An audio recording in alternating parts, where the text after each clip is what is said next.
This one I'm going to run solo. I haven't done this in a little while, so I figured I'd jump on here real quick. I had to dump off a bunch of stuff, but this entire podcast is pretty much going to be how to become a better student when you take a class. All right, guys, let's get at it. Welcome to the Tom Castro Shooting Academy podcast. You have now entered the next level. Let me back my camera up just a little bit so it isn't on my face.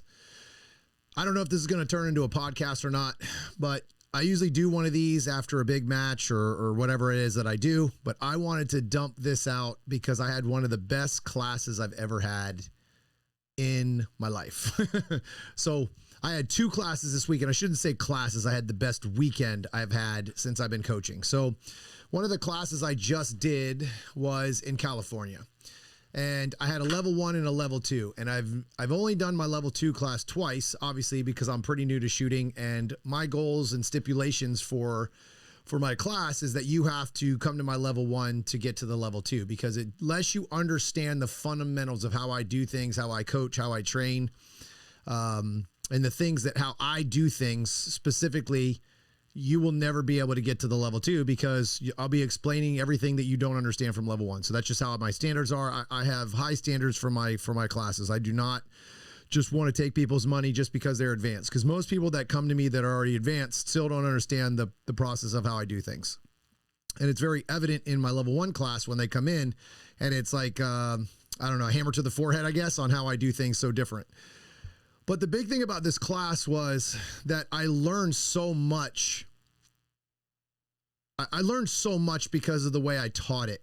I've had quite a few of my friends and quite a few of my students come back to me after they did multiple classes with me and said, man, it's so different. It's changed so much. It's just so much more simplified, and it's just easier to kind of understand what you're saying now, without even taking the 3rd class, just that it's a different class from the first class. And I haven't changed anything really in my class. The system's still the same. I've added a few drills, taken some drills out, some things I didn't really like, and that all comes from the round table. So what I have at my every class is I do a round table. So in that round table, I sit down and with every single student, and I have a discussion with them about, what did you like? What did you hate? Did you hate the way I talked to you? Was I too mean? Was I not mean enough? What would you like to see different in the class? Which drill was your favorite? Which drill did you hate? Which drill did you feel like you wasted the most time on? Whatever it is, I want positive, negative. I want feedback every single time. And I've grown my class from that feedback every single class. I mean, even from class to class, even from level 1 to my level 2 class, it changed some of the things that I did on the way I taught it. I don't teach a lot of the things that I teach in my level 2 class to level 1 because, again, it's, you're learning new things. You're getting hit over the head with so much new information that once you get into the advanced topics, if you don't understand the first bit, I don't want to say they're fundamental, because a lot of the stuff that I teach is in my level 1 is pretty advanced, even though it's fundamentals, right? I'm teaching advanced fundamentals at speed. Timing, I teach a lot of timing in my class.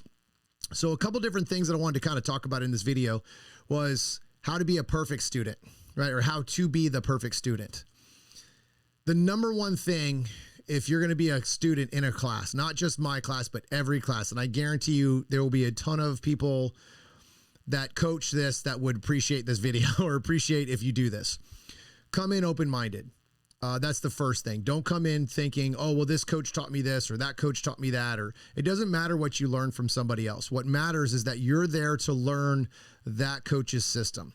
There is nothing more frustrating to me as a coach to hear someone else's system or however they taught it in my class. Not that their class is wrong or bad or whatever, but there's no reason to go, well, this is what this guy teaches. That's fine. That guy teaches that. There's nothing wrong with that. There's tons of coaches that I absolutely 1,000,000% disagree with them on some of the things that they teach. It's not that it's wrong. And that's the whole point. It's not a wrong. It's not wrong or right. It's just a different way. And that's one of the reasons I say come in open-minded, because if you come in closed-minded that this guy's way is better than this guy or that guy, try it. I promise you, if you try it, you might find a better way for you. It might not work for you. I have a great example of that is this class. I had a student look at me in my face and said, I don't agree with everything the way you teach it at all. I completely disagree with some of the things that you say, but it works. Like the time's there. Like you're showing me the advantage to do it this way. And I said, you know what, man, I actually am so glad that you said that to me.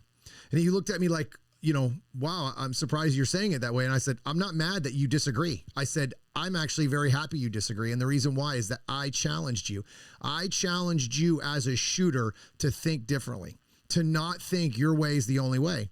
And the reason I do that personally as a coach is because I used to be that way. I used to think my way was the best way. You know why? Because it's the only way I knew. It's the only way I ever trained. It's the only way I ever coached.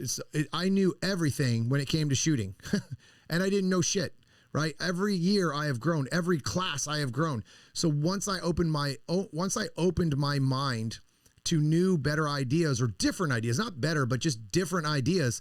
And then I experimented with them. And I always give this example. I even tell people this in my class. I hosted Tim Herron for a class at a local range here in Florida.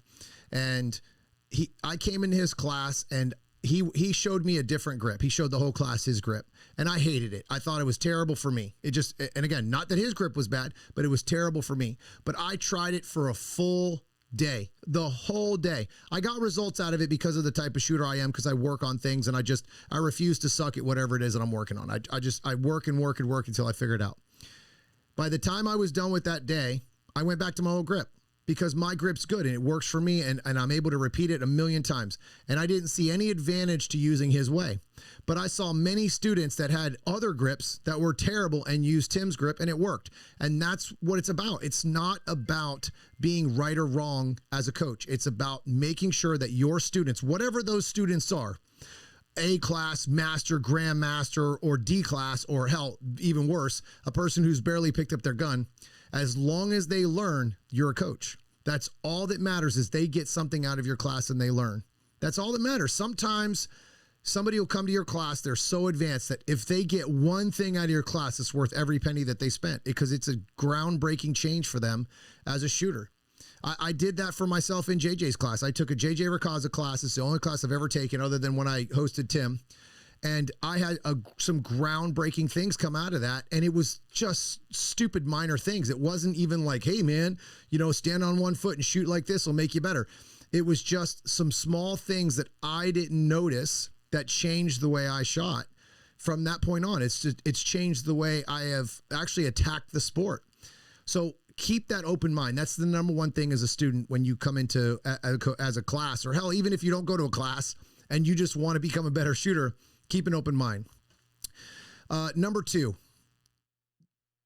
most coaches don't come into and have a lesson plan and want you to come in there and just go, oh, whatever, you know, no big deal. Pay attention during the class. There is nothing more frustrating as a coach, at least for me, when I know someone's, you know, picking brass up off the ground or back in the corner over there, you know, sleeping or whatever it is, that they're not focused on the lesson. That's very frustrating as a coach. And I guess probably because I don't like to repeat myself, even though that's what coaching is. I know that's the craziest thing to say out loud, but coaching is basically repeating yourself over and over and over again. You do it a lot. But I don't mind repeating myself if someone isn't getting it, right? What bugs me is when someone isn't listening and then I have to repeat myself. That's very, very frustrating. It's very disrespectful to a coach. That sucks as a coach. Like, you're trying to get these people, you know, get this information out and you have like 15 things to get out and you're still on number 3 because someone's not listening or paying attention. Good example is when you go, this is what we're going to do. And you show an example and they go, okay, what are we doing again? Like, it's not like, oh, a question about this or a question about that. It's literally, they have no idea what I just said. And that's because they were never listening in the first place. Something else that I really enjoy as a coach to make yourself a really, really good student is take notes, take video, whatever you need to do to remember. And the reason why I say that is because, especially my class, I dump out a lot of information on my classes. I do it on purpose. Okay. The reason I put all that information out there and I don't try to simplify or eliminate things from my class is because everything I teach works on top of each other. So I'll give you kind of an example of what I mean. I always start off with stance, okay? Because that's the base of everything that we do in our sport. It's movement, it's entries, it's exits, it's balance when you shoot. I'm a big balance guy. I talk a lot about how my body or your body affects your accuracy. Your timing of your shooting is all affected by your balance. You don't realize it because nobody talks about it. Everybody just talks about the stupid gun and pulling the trigger. Your body controls almost everything in this sport when it comes to shooting because of all the movement and things that we do. So entering, if you come in off balance or if you come in too hot, you come in too slow, it costs you time and it costs you accuracy. Those are all things that come from your footwork, not from the gun, okay? Shooting is different than your movement. It's completely separate. Those two things have to be worked on differently. Most of the time when you start talking about movement, people can't do anything with movement because of the gun, right? The gun gets in the way. That's a big thing. So when you start working on those fundamentals from top or bottom to top, I go bottom from top. So I always work on from the ground up. So I start on your stance, then I go to your grip, then I go to the draw, then I move from the draw to transitions, so on and so forth. Boom, boom, boom, boom. So everything goes and works on top of each other. So if I have your stance be the first thing, that means by the end of the day, you have had hundreds of reps, okay? Hundreds of reps standing the correct way with me watching you. That way, when you leave, it should be a fundamental habit to change your stance. It'll no longer be I'm not sure how I stand. And the reason I do it that way is because by the time we get to day 2, which is mostly movement, I teach almost all movement on day 2. The reason why is because your fundamentals got to be locked in from day 1. Once you get to day 2 and you get into that movement, your stance starts to affect your movement. And the more and more I get you to move is the more and more you realize, holy shit, my footwork has sucked all this time. My entries and exits are terrible. My exit timing, my entry timing, all these things that are affecting my lost time show up in those drills and the way I teach my class. So that's why you have to pay attention, because if I teach you one drill and you don't pay attention to the next drill, it's going to affect every single thing you do. Guys, the only way to get good in this sport is to be a complete shooter. You can't come into this sport and be super fast and shoot really slow, or shoot really fast and run really slow and be a complete shooter. You cannot beat the top guys. The top guys are always and will always be complete shooters. You just have to understand that that's how that works. And once you understand that it's everything and not just one specific thing that works together, then you'll see a big difference in your shooting. Now, again, obviously we do this for the gun, right? So a lot of the times I have to take people's guns away so they can focus on the footwork part and they understand how their movement is, their entries, their exits, like how they're coming in too hot or not hot enough. All those different things are affected because of the body. So another tip on to be a good student in a class is effort. Keep your effort up no matter what. From day 1 to day 2, you have to keep the same amount of effort, because if you do not, your effort is going to cost you in the long run on your score and your time. Most of the things that I see in my class are people don't keep the effort up. It's not that they don't have effort in them. It's that they don't realize that they're slacking off on the effort. A good example is I will always go to transitions. All right. It's the best drill that you could ever do for effort, right? Is teaching people to pay attention to the trigger and get off the trigger or get off the target quickly. And that's just an effort thing, mental, right? Then you'll give them a little gap where they have to move. Okay. So they have to go from one target to the next target with their body. They got to shift over to the right. Well, if you walk, yeah, you can shoot it. But if you hustle and you really run that little 1 or 2 step gap, you'll see a big difference in your time go down because you hustled that little gap. Even though it's a small gap, that little gap eats up 3/4 of a second, maybe sometimes a full second, because you walked across versus you ran across that little gap. So there's, little things like that where if you don't keep the effort up, it really kills your time and kills your effort. So when you're with a coach, especially a high-end coach, like somebody that really wants you to get good, you have to keep that effort up, because the more effort you put forth is the more effort I put forth into you. If I see you're hustling and you're making tons of mistakes, I'm going to stay there a little bit longer. Not that someone else is going to get less time, but if you hustle and you give me all that effort, I recognize that instantly in a shooter. Instantly, I recognize that in a shooter. I'm like, all right, this guy really wants it. All right, let's go. And I push him and I push him and push him until he rocks it, right? And you push him and you push him and you push him and you don't let him quit. You don't let him give up. You never let those kind of guys give up, because those guys are the ones that they will always get to the next level because they push the effort all the time. Then you got to teach them how to control it, is basically what my job is. So let's see, I'm trying to think of another thing that I had this little list. I'm kind of just throwing this thing off the top of my head. As I went through I just got home from a full week in California, so I'm a little beat. Trying to think of another thing that was a big deal for me. Accuracy. Like, okay, so accuracy always matters. Okay. Accuracy always matters. Always.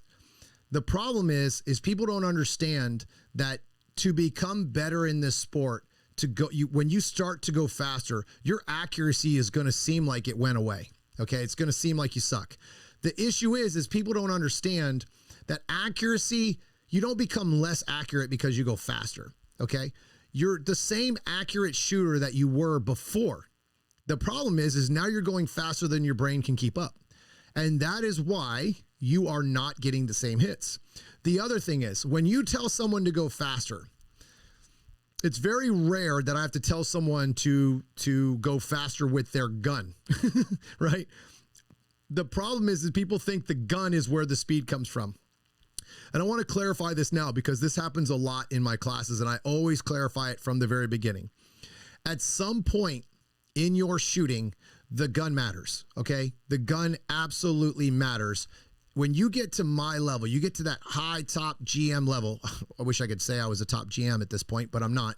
But when you get to that top GM level, all right, and you're competing against those, 10 guys that can always win a national championship or a major match, those guys will never slow down shooting. And what I mean by that is they shoot the pace of their sights. So when they see their sights and they're just responding quicker than everybody else, they're not shooting faster than their sights are showing up. They're still shooting their sights.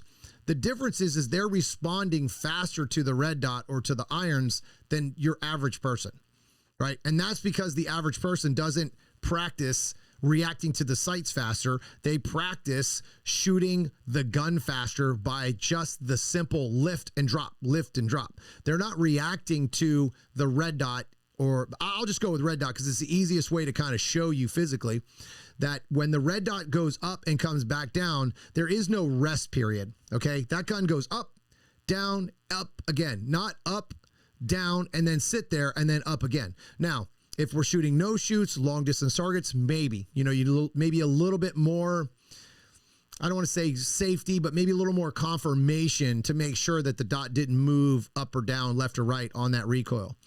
So again, that's a big deal.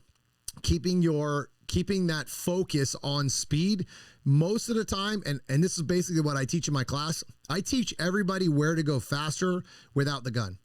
The gun, 99% of the time, is not something I need to tell people to go faster at. It's just kind of unfortunately how it is. And the crazy thing is every single class is exactly the same for me. I mean, I literally could copy and paste every single class that I have, and every student is almost identical, right? They don't understand that the speed comes from the non-shooting things. And again, at some point when you get to a high level, the gun absolutely matters. But if you're coming to my class and you're already at that level, you understand how the shooting speed works, right? Even some of the higher guys I shoot with don't understand how sights work, and they still shoot faster than they should. But that's part of it. Understanding the coach's system is very important. Okay. So we all have systems. We all have ways we do things. And I would say mine's a system. And actually, I never thought I had a system until I did my very first class and had a guy I'd known for almost 2 years. And he was like, yeah, man, you have a system. And I said, oh, well, I guess I do.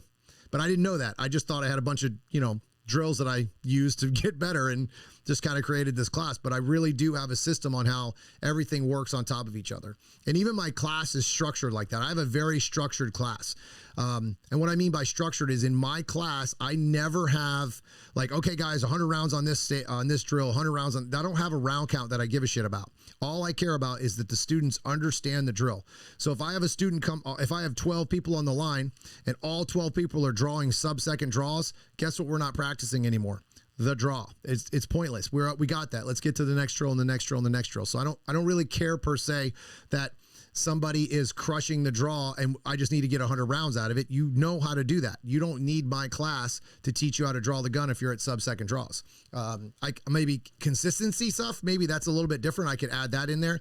Maybe even make it a little bit faster, but it just depends on what it is. Right? It's all scenario based.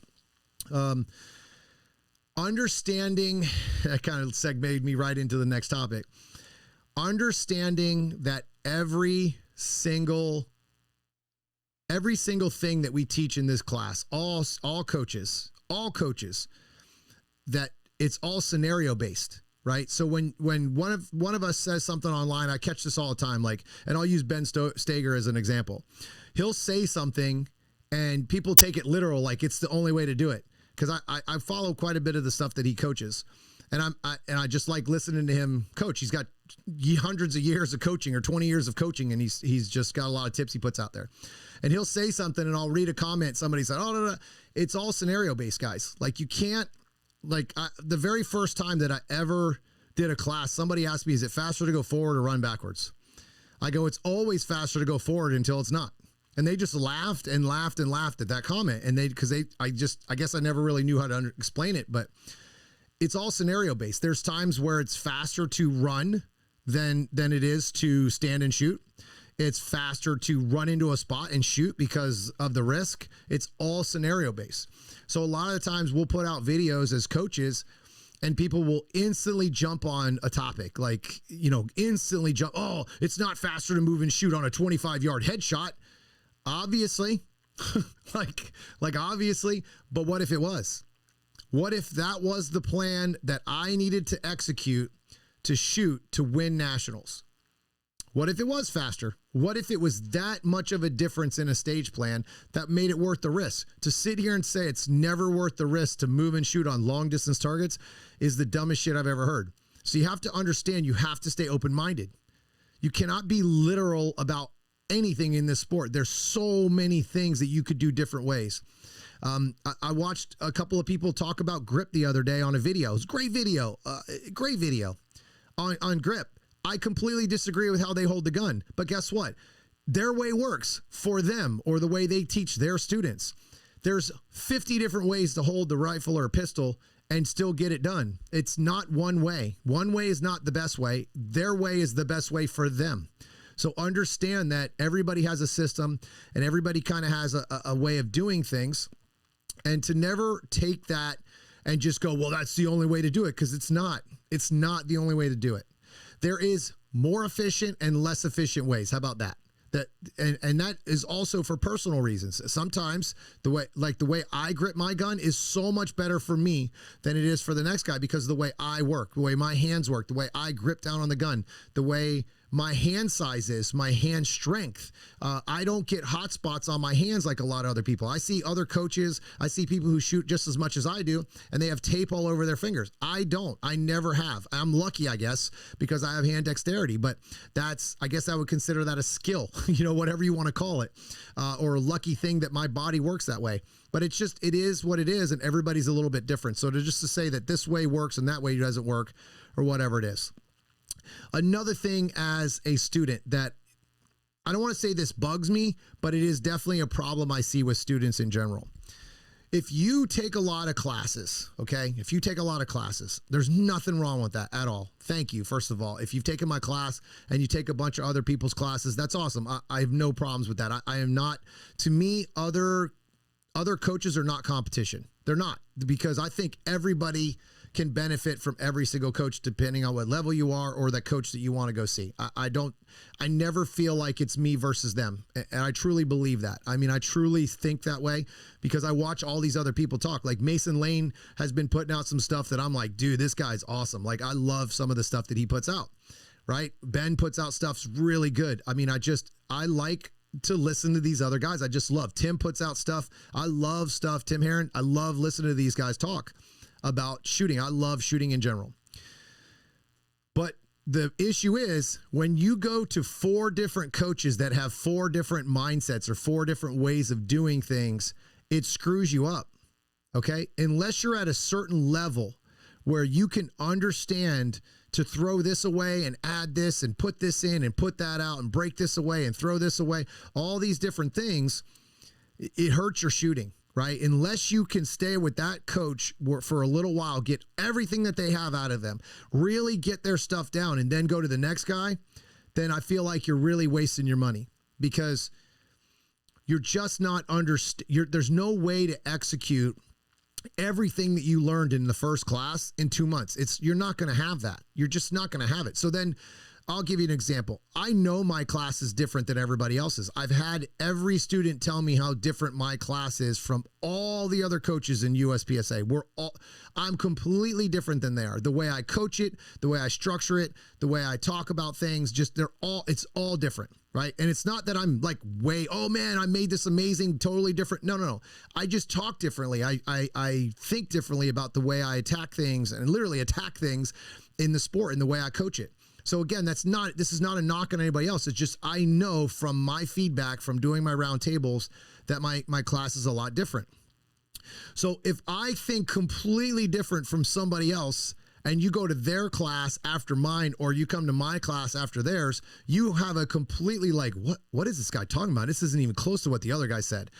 And it's very difficult as a student to not compare us as coaches, because that's just human nature. We're all doing the same thing. It's like comparing a production gun versus a carry optics gun. I wonder which one's better. It's not that they're better, they're different.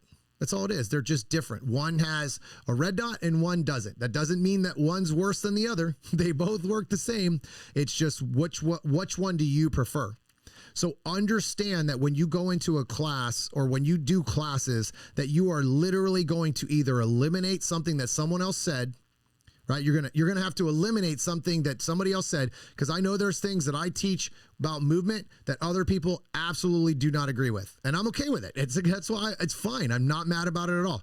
I do not do things when it comes to movement that other people do, and there's nothing wrong with that. I don't like crossing my feet. I don't like, there's just a lot of things. There's a lot of things that I don't do, that because of the way I work with my body and the way I move and the way I've learned how to move with my body. So when you start paying attention to those things, you're going to end up eliminating some other coach's ideas, or vice versa. You're going to think my ideas are shit, or vice versa, whatever it is.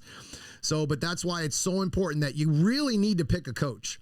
I guess the easiest way to do that would be follow us online, see what we put out there, take a class from everybody. That I don't think that's a bad idea. I think, but understanding that once you find the coach that you like and you really agree with them, or you like what they want to do, stay with that coach for a little while. Don't go to another class from somebody else. Don't try to go to learn something new just stick with that coach for a little while. And that doesn't even have to be me. This is just in general. This is what I would do if I was a student. Go to that person for a while, get those lessons, go to their online course, do some private lessons, do multiple classes from them, right? Multiple classes. Cause I promise you, if you go to multiple classes, you're going to understand it better the second and third and fourth time. You always will, because you're not ready for all the information that I put out on day one. I guarantee it. I already know. I've seen deer in the headlights quite a bit. Right. And it's my job to get rid of those headlights in your eyes and let you understand that, look, by day 2, you're like, oh, this makes sense. This makes sense. This makes sense. And that's the goal, right? Is to get you out of there with as much retention as I can before you come back to me again, or you go to another another coach, or whatever it is. But those are quite a few of the tips that I would put out there for students. I think that that's something that a lot of people we don't really talk about it as coaches, like what kind of students we want, or what, I guess, how to be a good student. Because another one, I cannot forget this. And I actually should have started with this. Do not be results driven. When you go to a class, you need to understand that you don't win shit. And I know there's some coaches that do patches and stuff like that. I personally don't like the patch system for one reason and one reason only. And I'll tell you, I did Tim Herron's class, and he did the barrel drill. Okay. And I have a version of the barrel drill that's completely different than the way he does it. So I did the barrel drill, and the entire time that I was going after that patch, I didn't give a shit about anything else but the result, how to get the result, how to get the result, how to get the result. And I think it's a great drill. I mean, I personally don't like the way what you have to do to get the patch, right? I don't like having to either slow down or go faster or whatever it is, but that's his system. And I thought it was really good and fun to do. And I think it teaches a very valuable lesson to constantly be shooting, right?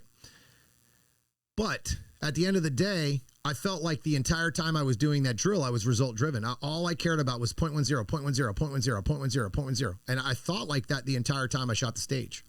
So those are the things that can really trap you when you're going after a patch. And I don't mean coaches, I'm talking about students. When you're going after the reward, you're not focusing on the process, okay, of what you're trying to learn. You're always trying to learn from the process, not from the results. So the way I started coaching now, and the things that I guess the way I started thinking now, is that your results happen inside this little box right here in front of your body. So anything from the tip of your hands to the bottom of your toes is actually where your results come from. The issue is most people think the results come from the piece of paper. They literally thinking about the piece of paper or the piece of steel. None of those results are created on paper. They're created from what you're doing within your body. So if you think about what's close to you, your hands, your feet, your arms, your shoulders, all of those things during the process of learning something, then right then and there, you already know the results will take care of itself, right? It's a very simple concept if you follow it. The problem is everybody's results driven. That's just how it is. We're not focusing on the process to get the results. We're focusing on the results and then going, oh, there's a process to get those, right? So that's becomes the issue as a shooter. The other thing is go into every single class expecting to suck. That's a big thing I actually tell my students that from the very beginning, because I had a class at a round table. They said, man, I just didn't think I was going to be so frustrated or struggle on day one as much as I did. I wish you would have told me that I was going to suck on day one. And it's because I told them on day two, hey, you guys are going to suck. And they were like, man, I wish you would have told me that yesterday. So I added it to my speech at the beginning of a class, because I think it's something that people don't understand. You're not coming into this class. You're not going to come into my class and be successful right away because you don't know what you're doing. You don't know the things that I'm about to teach you. So you're learning something new, full speed, hard as you can go. You're going to push in my class because I'm going to force you to push past your comfort zone. And that's what creates you thinking you did bad when you really didn't. It's just little things like that make or break a class for you as well. Going in with expectations is a terrible thing, right? You should go into that class open-minded, understanding that the reputation of the teacher is there for a reason.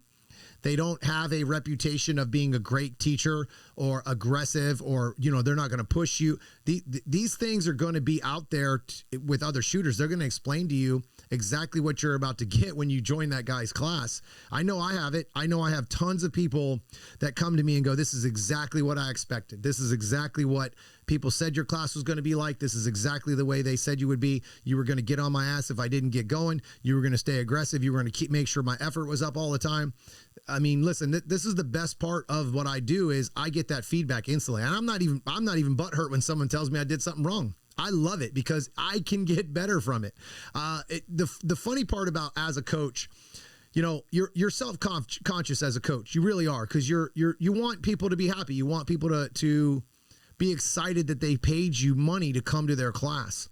And you just know that it's never perfect. There's always little things. Like, one of the most frustrating things as a coach for me is when I have to switch drills, when I have to change, move things around and like, okay, guys, now we're going to go from the transition drill to a vision drill where I put a piece of steel in between two pieces of paper. Well, I've got to set up all that steel. I've got to set up that drill. So it takes them time kind of away from pulling the trigger, even though my class is filled with shooting. I always think, God, I wish I could do this in a more efficient way where I didn't have to move them. I didn't have to move all this shit around and I could just keep shooting. But it's just what it is, and you have to deal with it. So as a coach and as a student, as a coach, you become kind of self-conscious in some ways where you're like, I can always make this better. I can always make this better, when it's probably already better. I'm never happy. I always think I can do better. Right. So I guess maybe that's what keeps me going and keeps me wanting to do more. It's one of the things I love about shooting in general is I always feel like I can do better. I always feel like I can do better. Even when I'm winning stages, I always feel, oh man, I missed that footstep, or my reload timing was a little off, or there's always something to get better. And I think that's what drives me to keep doing this sport over and over and over and keep going. I mean, I traveled all over the place. I'm beat up, I'm tired, and I still went and shot matches this weekend because I love the sport. I love shooting. I love meeting new people. It was just, I don't know, man. It's just kind of the way this sport is. So when you get into these classes, just stay open-minded. Just stay open-minded, focus on the process, understand that the teacher is the easy button. We are the easy buttons in this sport. If you go to a class and you have a guy telling you, look, your footwork's wrong or your footwork's, unless you know 1,000,000% that your footwork is wrong, is right. But you got to know, you have to understand the other thing. Okay. Another thing as a student that you should know, you should have basic ideas of what your times are. What is your average draw? So let's talk a little bit about that before I move on to the next few subjects about, what your times are. If you don't know what your draw is, there's something wrong there, right? And let me explain what your draw actually is. So I know people that can draw in 0.60 seconds, right? And hit the target. If you can't hit 9 or 10 out of 10 times with sights at 0.86 or 0.60, whatever the hell the fast time is, then that's not your draw. So if I get a 0.69 and a 0.89 and I have all over the board there, that's not my draw. My draw is what I can execute 10 out of 10 times or 9 out of 10 times. So I probably have a 0.97 at 10 yards on average every single draw going into a 10-yard target, open target.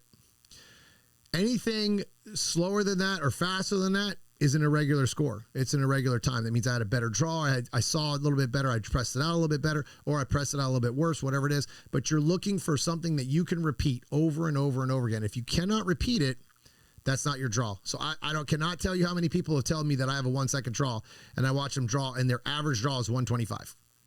Not that that's a negative, right? That's not a negative. That's just, you don't actually know what your draw is. You're just giving me your best case scenario.